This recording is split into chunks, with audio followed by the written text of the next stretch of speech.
right, Buffalo Soldiers. Does anybody know anything about the Buffalo Soldiers? If you do, raise your hand. Okay, I saw a hand. Children, do you know anything about the Buffalo Soldiers? Okay. Okay. So, I think they're on their way up. Thank you. And don't forget, we have a food truck outside. Okay? If you're getting hungry, there's a food truck outside. Tim's and the Kona Ice. Father Matt, do you want to say anything? Yeah. Father Matt is one of the chairs of this, so let me give him a chance to come on while the Buffalo Soldiers are coming up.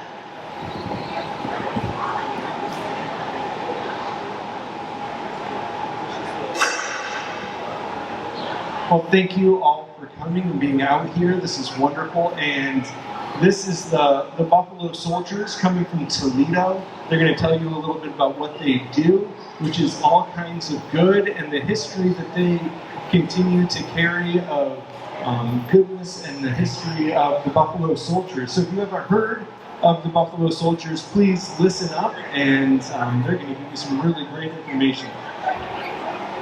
Mr. Mack? Well, hello everybody. Can you hear me okay? All right, all right. We are the Buffalo Soldiers. We represent the infantry and cavalry from 1866 after the Civil War, when they had to reorganize the country. During the Reconstruction period, they organized 60 regiments of military soldiers. 6 of those regiments were all black soldiers. One of the things we're here to talk about is Juneteenth, but let me introduce some people to you first.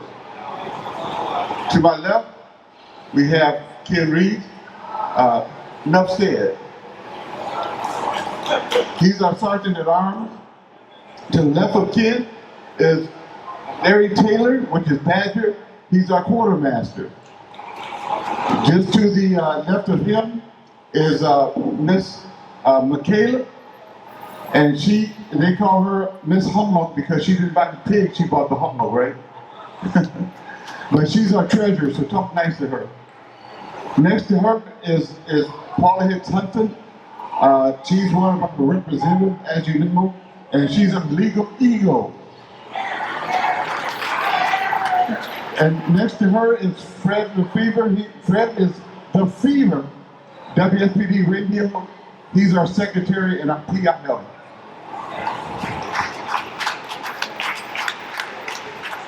Right. I'm okay? Okay. All right. You still hear me, right? Okay. Without prolonging time, we're going to talk a little bit about Juneteenth. Is what we're here for. And I don't know if you know this, there's a lot of history to Juneteenth. Juneteenth really was liberated by a Major General Granger and the 29th Colored Troops that later became Buffalo Soldiers. During that period of time, as you know, in Galveston, Texas, and Texas period, Texas was a Confederate state, so therefore, once the Emancipation Proclamation was finished, they never told their slaves in Texas that they were free people. It just happened to, they just happened to find out when the 29th Colored Troops and General Granger were headed to the southern borders to show force between the United States and Mexico, that they stopped off in Galveston, Texas. Then they found out that Galveston, Texas still had slaves. So Major General Galvin, or Major General Granger, then read Article 3 to let the slaves know that they were free people. Matter of fact, there was Article 3, Article 4, which had to do with cotton, and Article 5 also. We won't get into all that right now, but they were surprised that they still had slaves in Galveston, Texas. So the next morning they found that out on June 18, 1865. So the next morning, the general called a meeting amongst all the people in Galveston, as well as the slave owners. And he read Article 3 to them to let them know that slavery was over, the Confederacy had lost the war, and at that time, the people were very surprised because they were never told this, and as you read it, there was a hush over the whole town. And then all at once, when they realized what had happened, there was rejoicing going on that whole day for the next couple of days. So the 29th Cavalry, or the 29th Colored Troops, helped the general liberate that particular town. The reason why we're here today celebrating Juneteenth. I'm gonna let Fred tell a little bit about what we do today. The Buffalo Soldiers, we do a lot of community service, and if you could kind of tell a little bit about that community service, I appreciate it. Thank you. Thank you, Tamara. I'm the PIO, Public Information Officer and Secretary for the Toledo Buffalo Soldiers. Currently, and a lot of you have asked me already today, what is it we do? We're a motorcycle club, first of all, so we're a riding club. Almost everybody here has a motorcycle. In fact, they all do. I still have a Prius. That's the best. Don't laugh. Okay, it gets me where I'm going, okay? To our events. Let me tell you a little bit about what we did during the pandemic. For a year and a half, when other people had to stay home and couldn't get out and do community service, and a lot of you community service people know this, we went out and we fed the neighborhoods.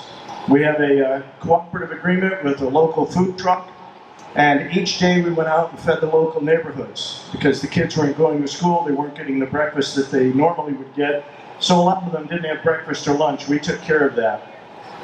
During the year, we did voter drives, we did census registration, we did, just last week at YMCA, and something that we can do for your organizations, a program called What to Do When Stopped by the Police. And it's so important for our children, our high school kids, even our college kids, to be taught this lesson. Earl has 40 years of law enforcement experience. He's been in situations where people didn't respond properly and in situations where people have cooperated. Our slogan is, for that particular course, comply now, complain later. You will not win on the street. So we show the kids a couple of examples where people didn't cooperate and things went very, very badly. And we try to explain to them how to cooperate correctly. We also teach gun safety, preparedness in case there's an emergency. Earl has some experience with the Homeland Security Office here in Ohio, where he was deputy director. So we do a lot of community service. We go out in the community on a regular basis and mentor kids at a couple of schools in Toledo, Martin Luther King Jr. Academy for boys and the LP Stewart Academy for girls.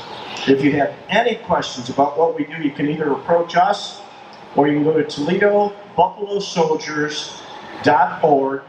That's ToledoBuffaloSoldiers.org online, or join us on our Facebook page, give us a like, and see some of the photographs and some of the videos of the things we've done. Thank you.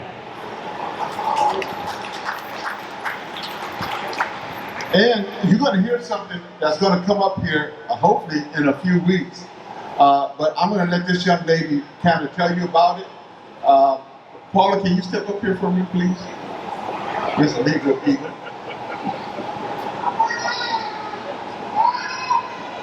This is a young lady we just love, and we always tell people, if you mess with Paula, you mess with all of us. Remember that.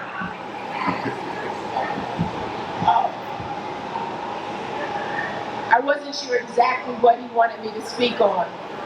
I'm very proud to announce that in the Ohio House this past Wednesday, we passed House Bill 238, which is the bill that celebrates July 28th as Buffalo Soldier Day in the state of Ohio. We're not done yet. We've got to get it through the state Senate to the governor's desk. But it is something that will make Ohio the first state in the union to recognize Buffalo Soldiers.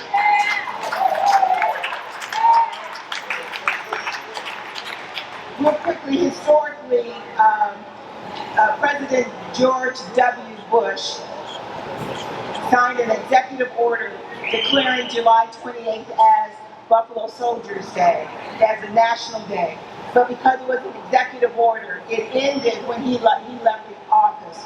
So it's really important for us to, in Ohio, recognize that these soldiers were, number one, not only what Tabono said, Mr. Mack said, but they also developed the national park system. They helped the West become, quote unquote, a safe place for settlers to come and live. They worked very hard at a time when they were not considered full citizens in this United States. So it's very important that we celebrate Buffalo Soldiers Day, July 28th, and we're going to have a great celebration this year. Thanks. Thank you. And just to mention here real quick, we have some really history here with us. You guys ever heard of the Lone Ranger? And you see all the stories of the Lone Ranger, and they played a sitcom of the Lone Ranger all of those times. But we actually have a member of the Lone Ranger's family, and the real Lone Ranger. I'm gonna let him tell you a little bit about that. Well, thanks, Tabono. My name is Ken Reeves. I'm the great-great-grandson of Bash Reeves, who was the original Lone Ranger. Bash Reeves was a slave as a young man him and his slave master got into a fight, so he left abruptly and moved to Texas, where he met the hanging judge. Everybody's heard of the hanging judge out of Texas. And that judge liked him so much, he made him a law officer in Texas.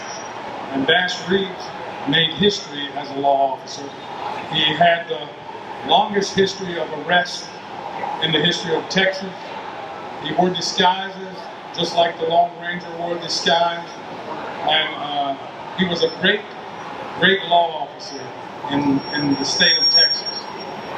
So that's a little bit of the history of Bash Reeves. From slavery to glory was Bash Reeves. So if you want to read a little bit more about him, look him up. Bash, B-A-S-S, Reeves, REEVES.com. And you'll be able to read all about Bash Reeves and the history of the Lone Ranger.